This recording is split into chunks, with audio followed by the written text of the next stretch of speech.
In the European Union, there's a law being negotiated that takes a dangerous turn in the trade-off between safety and freedom.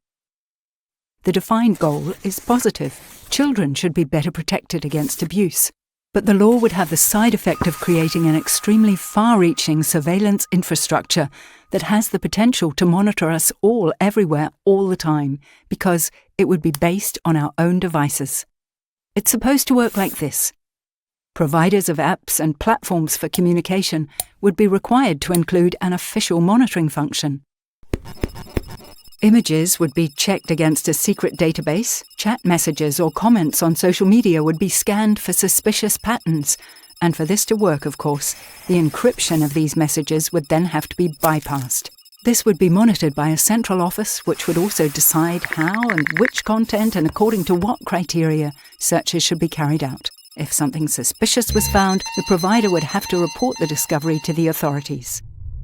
We could now go into great detail about how disproportionate it would be to have a central institution that monitors the devices of potentially everyone in the EU, even without suspicion.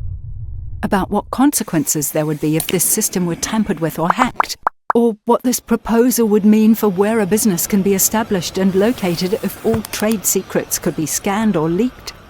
We could also go into detail about the dangers of this system being expanded in the future and also used for prosecuting drug offences, suspected terrorism, or disturbing the public peace.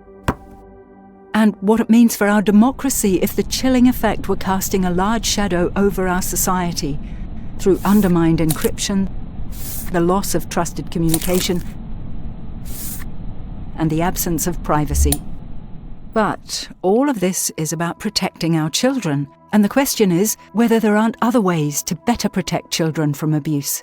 So let's hear from those who have expertise and experience in the matter.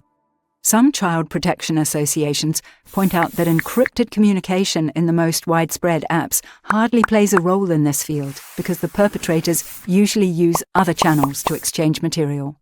In Germany, about half of the reports are against children and adolescents themselves, even though they've consented to legally exchange their own intimate images. This is a problematic effect that could be rapidly exacerbated by chat control, as the planned system focuses on channels that are frequently used by children and young people in particular.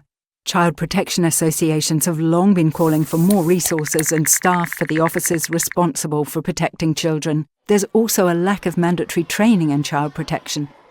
Children need to know where to get help and what adults are allowed to do and what not. And in order to be able to recognise possible victims more quickly, teachers and other educators must be trained and sensitised.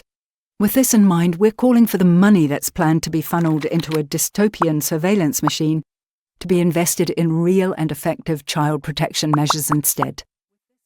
With this alternative approach, we have the opportunity to achieve two goals. Children and teenagers are protected more effectively and sustainably from abuse. Confidential communication and privacy, guaranteed by the Charter of Fundamental Rights, are preserved. Help us stop the proposed law by spreading this video and go to stopscanningme.eu to stay informed and learn what you can do.